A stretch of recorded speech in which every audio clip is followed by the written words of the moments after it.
नमस्कार, मैं सुमलता। आप देख रहे हैं Z news digital media. Varanasi के सर्किट हाउस पहुंचे सुहेलदेव भारतीय समाज पार्टी के राष्ट्रीय अध्यक्ष ओम प्रकाश राजभर एवं पूर्व राज्य मंत्री जी आज भाजपा पर जमकर हमला बोले। उन्होंने गलवान घाटी में शहीद हुए जवानों के सम्मान में भी कुछ बातें कही। साथ ही नरेंद्र मोदी पर जमकर वार करते हुए कहा कि उन्होंने वादा किया था कि हमारे एक जवान शहीद होंगे तो उनके 10 जवान हमारे सैनिक मार गिराएंगे। साथ ही नरेंद्र मोदी जी ने ये भी वादा किया था कि 9 युवकों को रोजगार दिया जाएगा, लेकिन अब तक रोजगार नहीं दिया गया। हम आपको बता दें, इसके साथ ही उन्होंने बहुत सारी बातें कही हैं। आइए सुनते हैं। कोरोना का जैसे घर चल रहा है उत्तर प्रदेश में, किसकी मुक्ति मान रहे हैं आप, क्या? देखिए, मैं आप लोगों के सामने बहुत पहले भी कहा था कि कोरोना जैसी बीमारी को देश में ले आने की जिम्मेदारी हमारे देश के प्रधानमंत्री जी की है। जब 31 जनवरी को पेशेंट मिला केरल में, तो 20 अंतर्राष्ट्रीय एयरपोर्ट देश में हैं, उसको बंद कर देना चाहिए था। ये 10 दिन का टाइम, 8 दिन का टाइम दे के बता देते कि भाई जो बाहर से आए हुए लोग चले जाइए, लोग चले गए होते। उसके बाद उसी एयरपोर्ट को लॉकडाउन कर दिए होते। जो विभिन्न प्रदेशों में लोग जा कर के भारतीय मजदूर काम कर रहे हैं, उनको 8 दिन 10 दिन का टाइम दे दिए होते कि भाई आप लोग अपने अपने घर चले जाओ। एक बीमारी पूरी दुनिया में फैल रही है, जिसको लेकर के हम देश को लॉकडाउन करेंगे। तो आज इतनी बड़ी दुर्गति हमारे श्रमिकों की नहीं हुई होती, मजदूरों की नहीं हुई होती, इतना तेज़ी से कोरोना नहीं फैलता। लेकिन ये डोनाल्ड ट्रंप के स्वागत में और विधायकों के खरीदने में, कांग्रेस की सरकार मध्य प्रदेश गिराने में ये लीन रहे, जिसका खामियाजा पूरा देश भुगत रहा है। मंत्री जी, देखने को मिल रहा है कल मोदी जी जनता को संबोधित कर रहे थे और उन्होंने कहा कि लोगों को जो इस बीमारी हुआ था नवंबर तक जो है राशन बांट रहे हैं, तो इस पर क्या कहना है? वो राशन बांट रहे हैं। हमने तो देखा कि ये बेचारे शिक्षक जो प्राइवेट में पढ़ाते हैं, वो रो रहे हैं कि हम लोगों को कुछ मिल ही नहीं रहा है। गाँव में चले जाइए तो पता रहा कि कोटेदारों की हालत ये है कि वहाँ से 5 किलो आ रहा है तो यहाँ बंट रहा है 3 किलो। और तो और मज़े की बात है कि देश के प्रधानमंत्री जी ने वादा जो किया था, वो सबको जिंदा खाली रखना चाहते हैं। नौजवान को रोज़गार चाहिए, शिक्षा चाहिए, स्वास्थ्य चाहिए, उस पर उनका कोई बयान नहीं है। चीन भारत में घुस करके हमला करता, उस पर कोई बयान नहीं है। भारत की जीडीपी ज़मीन में चली गई, माइनस पॉइंट में है, उस पर कोई चर्चा नहीं है। खाली चर्चा है कि हम राशन दे रहे हैं, आप खाओ और जिंदा रहो। आपकी पार्टी का क्या स्टैंड होगा भारत और चाइना को लेकर? स्पेशली अगर पड़ोसी देशों की बात करें, नेपाल भी आप दिखा रहे हैं, आप तो इस पर आपकी पार्टी का क्या स्टैंड होगा? बहुत सारी पार्टियां तो समर्थित कर रही है बीजेपी को। हम सरकार का समर्थन करते हैं, हम सेना के समर्थन में, हम बीजेपी के समर्थन में नहीं है। नहीं तो सरकार तो बीजेपी है नहीं, हम सरकार सबकी होती है। सरकार बीजेपी खाली बीजेपी की नहीं है, सबकी सरकार है। सरकार के साथ हम लोग हैं। बीजेपी भारतीय झूठ पार्टी है। इन्होंने वादा किया था 2014 के पहले कि सरहद पर एक मरेगा तो हम 10 मार के ले आएंगे। चीन तो मारा इनके सामने, कह ले आए। पुलवामा घटना हुआ, राष्ट्रवाद के चक्कर में पहली बार देश में शहादत के नाम पर वोट मांगा गया। पहली बार कहाँ गया इनका लाल आंख दिखाने के लिए चीन को? कल तक तो कांग्रेस को दोषी मानते थे ना, अब तो ये सरकार में है, ये क्यों नहीं जवाब देते? 3 क्विंटल गाड़ी में लाद के RDX आ रहा है, आज तक गाड़ी का नंबर न गाड़ी मिली। कल तक तो बहुत चिल्लाते थे, विपक्ष में थे तो, अब आज सवाल विपक्ष से हो रहा है। ये विपक्ष का सवाल नहीं है। नहीं, सरकार तो विपक्ष पे गंभीर आरोप लगा रही है कि उन्होंने चाइना से पैसा लिया, चाइना एम्बेसी से ज़मीन देने के बदले। देखिए, इन्होंने क्या किया? बैंक खोलने का, भारत में बैंक बंद किया। मोदी जी ने भाषण दिया था कि देश बिकने नहीं दूंगा। रेलवे बेच दिया, बैंक बेच दिया, LIC बेच दिया, 23 विभाग बेच दिया। उसी में हम एक बैंक का बेच दिया और चीन को बैंक खोलने का लाइसेंस दे दिया। बम्बई में चीन के बैंक खुलना शुरू हो गया। चीन को इन्होंने दिया 1200 करोड़ का सुरंग बनाने का, जो है ये रेलवे का। मेट्रो का सुरंग बनाने का 1200 दिया। उसके बाद इन्होंने 1112 करोड़ रुपए का ठेका टेंडर चीन को ही दिया रेलवे लाइन ट्रैक बिछाने के लिए। ये क्या कर रहे हैं? हम इनसे पूछते हैं कि ये क्या कर रहे हैं? ये सरकार में हैं, पूरे देश के उपभोक्ता बाजार पे चीन का भी बना हुआ माल बिक रहा है, लाइसेंस है, आप निरस्त क्यों नहीं करते? आप दोष दे रहे हो कि नेहरू का, नेहरू ने मान लीजिए गलती करी, हम मान लेते थोड़ी देर की गलती हो गई, आप क्या कर रहे हो? खाली दोष दे रहे हो। किसी को बुखार हो गया तो बैठ के चिल्लाए बुखार आया बुखार आया बुखार आया।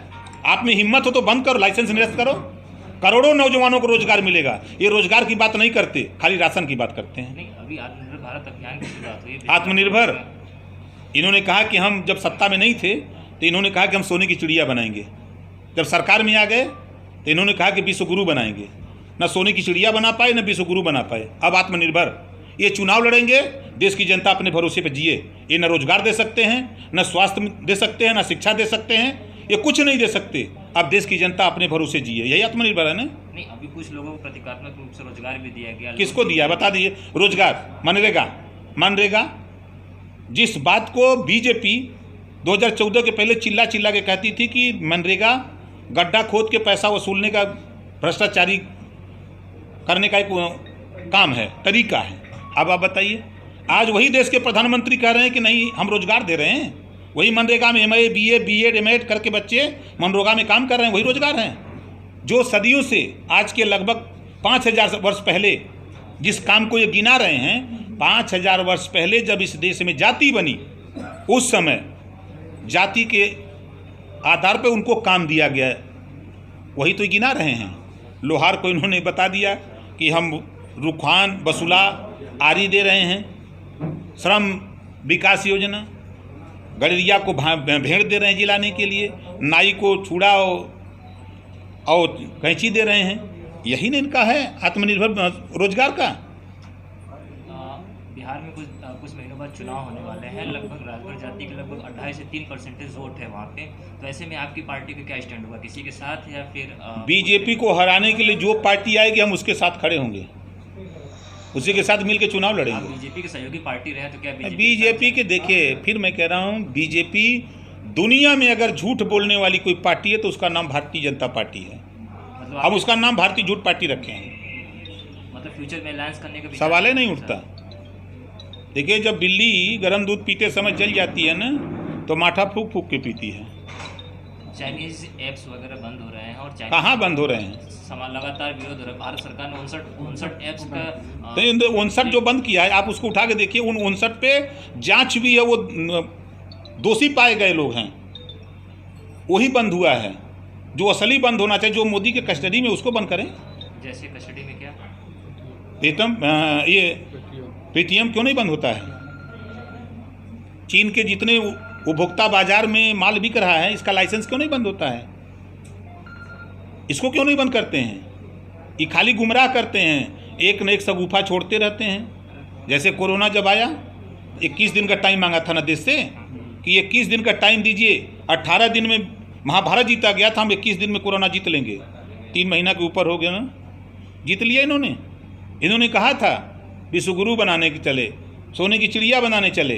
अब कह रहे हैं कि आत्मनिर्भर बनेगा। जाओ मनरेगा में काम करो, पढ़ो लिखो, लेकिन मनरेगा में काम करो, तुमको काम नहीं लेने देंगे। दुनिया आज जितने भी सरकारी कंपनियां हैं इसको बेच रहे हैं, अब प्राइवेट को दे रहे हैं। क्यों? एक आखिरी सवाल, यूपी गवर्नमेंट को जो प्रयास कर रही है कोरोना को लेकर रोकथाम के लिए, क्या आप उससे सहमत हैं? देखिए, हम सहमत नहीं हैं इस नाते कि यूपी सरकार नहीं प्रयास कर रही है।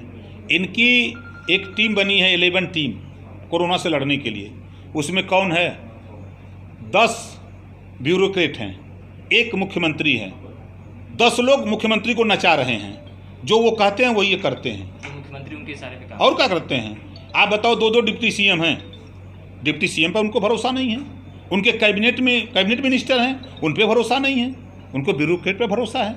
10 लोगों को रखा है, वो जो कहते हैं वही हो रहा है। उठा के देखिए, 95 विभागों में भ्रष्टाचार चरम पे है। लूट, हत्या, डकैती, छिनैती, बलात्कार, कोई दिन बता दीजिए जहाँ ना हो। थाने में बहुत बोलते हैं, आज थाने की स्थिति ये हो गई है कि 10,000 20,000 रुपया दीजिए तो FIR, नहीं देंगे तो नहीं होगा। अभी कुछ दिनों पहले हाई स्कूल और इंटर का रिजल्ट आया है। पहले सालों में पूर्वांचल का दबदबा होता था, लेकिन इस बार गिने चुने छात्र ही पूर्वांचल के आए। क्या आपको क्या लगता है? ऐसा है ना कि सरकार का ध्यान शिक्षा की तरफ नहीं है, सरकार का ध्यान बेरोजगारी पैदा करने पर है। जब तक शिक्षा पे ध्यान सरकार नहीं देगी, इसका ध्यान, इस सरकार का ध्यान मंदिर बनाने में है, इस सरकार का ध्यान आपके अयोध्या में, इलाहाबाद में कुंभ लगाने का है, इस सरकार का ध्यान कांवड़ यात्रा पे लगाने का है। भारतीय मजदूर आ रहे थे तो एक भी कैंप कहीं नहीं लगा के गिलास पानी थमा दे बीजेपी। अभी कांवड़ यात्रा शुरू होगी ना, तो आप देखिएगा, दिखाऊंगा मैं, फिर इनका कैंप लग जाएगा, पानी पिलाएंगे, गांजा पिलाएंगे, दारू पिलाएंगे। मतलब मूलभूत सुविधाओं से हटकर धार्मिक बिल्कुल, ये धार्मिक भावना भड़का करके वोट लेने की कवायद है। आप बताओ, देश कोरोना से लड़ रहा है, ये वर्चुअल रैली कर रहे हैं, कहाँ से रुपया आया? वर्चुअल रैली करें, कहाँ से रुपया आया इनका? 144 करोड़ लगा, 72,000 LED लगी थी, 144 करोड़ रुपया लगा है। ये रुपया, देश का रुपया लूट रही है, और लूट करके ये कर रहे हैं। और तो और 68,607 करोड़ रुपया गुजराती कर्जा माफ हो गया। किसने किया? गुजराती प्रधानमंत्री ने किया। देश की जो प्रधानमंत्री गुजरात के हैं, उन्होंने किया। देश का रुपया लेके भागने वाले बैंकों से कौन लोग हैं? गुजराती हैं। देश के कारपोरेट घराने में कौन इस समय आगे है? गुजराती हैं। पेट्रोलियम पदार्थों को लेकर क्या राय है आपकी? देखिए, फिर मैं कह रहा हूँ, ये बीजेपी, भारतीय झूठ पार्टी, जब ये सरकार में नहीं थे 2014 के पहले, एक ऐसी कचहरी में धरना दे रहे थे राजनाथ जी, दफ्ती लगा के, स्मृति ईरानी, अमित शाह, योगी जी जैसे लोग धरना दे रहे थे कि पेट्रोल 9 बार बढ़ा था, 1 रुपया 20 पैसा। धरना दे रहे थे कि महंगाई बढ़ेगी, नौजवान परेशान होगा, बेरोजगारी बढ़ेगी, किसान परेशान होगा, पूरा देश परेशान होगा। ऐसी सरकार को पेट्रोल डीजल बढ़ी कीमत वापस लेना चाहिए। आज तो ये 19 दिन में 10 रुपया बढ़ा दिए। 19 दिन में बढ़ा था, 19 दिन में 10 रुपया बढ़ा दिया। 73 साल में पहली बार डीजल से महंगा पेट्रोल से महंगा डीजल बिका है, पहली बार। और आज इनको नहीं दिखाई दे रहा है, भारत से पेट्रोल खरीद करके बांग्लादेश 51 रुपया लीटर बेच रहा है। भारत से पेट्रोल खरीद के बांग्लादेश 51 रुपया लीटर बेच रहा है। आज भारत में कच्चा तेल जो वहाँ रेट गिर गया है, भारत में रिफाइन होने के बाद, टैक्स लगने के बाद, जीएसटी के बाद 18 रुपया 45 पैसा पड़ रहा है। एक बार रामदेव बाबा जी भाषण दे रहे थे एबीपी चैनल पर, हमने देखा है वीडियोस को। वहाँ प्रधानमंत्री जी बैठे थे, कई बड़े बड़े नेता बैठे थे। वो कह रहे थे कि 1 पैसा टैक्स नहीं लगेगा, पेट्रोल डीजल हम 30-35 रुपया बेचवा देंगे, आप वोट खाली दे दो। आज पता नहीं डेढ़ नैना बाबा कहाँ चला गया। तस्करी है, तस्कर करता है ये, तस्कर के आरोप में इसके खिलाफ मुकदमा है, लेकिन मोदी जी बचा रहे हैं। ये बीजेपी ऐसी मशीन, वॉशिंग मशीन हो गई है कि जितने भ्रष्टाचारी, दुराचारी, व्यभिचारी इधर से जाते हैं, उस मशीन में हिलते हैं तो उधर निकल के एकदम फ्रेश हो जाते हैं। ये है बीजेपी। सैकड़ों उदाहरण हैं। आज अगर दम हो बीजेपी के पास तो उनको भेजे जेल। राजा को पता नहीं, मुसहर बन बांट लिया, कोरोना की दवाई बना दिया पतंजलि। आप ही लोगों के चैनल पे चल भी गया। नहीं तो वो अपना पैर पीछे खींच लिया कि हमने इस तरह कोई क्यों चला, क्यों बयान दिया? टीवी पे आके बयान दिया है। ऐसा नहीं कि कहीं किसी कमरे में बयान दिया है, टीवी पे आके बयान दिया है, तब आप लोगों ने चलाया है। क्यों पैर पीछे खींचा? जब जनता सवाल करने लगी कि कहाँ टेस्ट हुआ, तब भागने लगे। संरक्षण है, प्रधानमंत्री जी का उनसे संरक्षण है। 1202 करोड़ रुपया उनका भी कर्जा माफ है। योगी महात्मा जो बाबा रामदेव बनते हैं, इनको हम तस्कर, चंदन तस्कर रामदेव, ये मोदी जी के पार्टनर हैं। आधे आधे का समझौता है कि 1200 करोड़ का माफ करेंगे तो 600 करोड़ हमारी पार्टी में दे देना और तुम लेके चले जाना।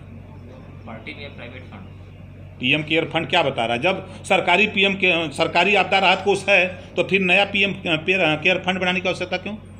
लूटने का है ना। कहाँ से रुपया आया बिहार में, मध्य प्रदेश में खरीदने के लिए? विधायक खरीदने के लिए रुपया कहाँ आया? राजस्थान में विधायक अभी राज्यसभा चुनाव में 25-25 करोड़ बोली, कहाँ से रुपया आ रहा है? कौन फैक्ट्री लगी है बीजेपी क्यों?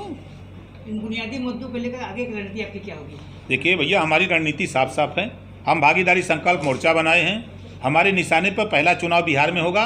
बिहार से इस भारतीय झूठ पार्टी की विदाई करनी है, वहाँ से उनको विदाई करेंगे। उसके बाद बंगाल विदाई करेंगे, फिर यूपी में। हम भागीदारी संकल्प मोर्चा में जो भी लोग आना चाहें, समान विचारधारा के लोग, सबका स्वागत है। राजभर जी, एक अंतिम सवाल है कि जिस तरह से पार्टी अगर विपक्ष में रहती है तब तो काफ़ी हमला होता है, भ्रष्टाचारी और ये सब कहा जाता है, और जैसे ही समर्थन में आ जाती है, मतलब पार्टी छोड़ करके दूसरी पार्टी में आ जाती है, तो वही आदमी अच्छा हो जाता है। क्या कहेंगे? देखिए, दुनिया ये करता हो, दुनिया करे, लेकिन ओम प्रकाश राजभर सत्ता में मैं गया, सत्ता के कारगुजारी को समझा, और मैं सत्ता में रह के ही आप लोगों के सामने बयान दिया था। जो कमियां थी सरकार की, जो भ्रष्टाचार था, जो लूट थी, सत्ता में रह के विरोध किया हूं। कोई माई के लाल ये नहीं कह सकता कि ओम प्रकाश राजभर सत्ता से हटने के बाद बीजेपी की कमियां गिना रहे हैं। सत्ता में रह के कमी गिना रहा था, और 1.5 साल गिनाया हूं। 1.5 साल सत्ता में रह के गिनाया हूं, अब आज भी गिना रहा हूं। भागीदारी संकल्प मोर्चा में इस समय आपके साथ कितने 8 लोग हैं। बाबू सिंह कुशवाहा, कृष्णा पटेल, अनिल चौहान, बाबू रामपाल, प्रेमचंद प्रजापति, रामधनी बीन, रामकरण कश्यप, ये 8 लोग हम लोग हैं।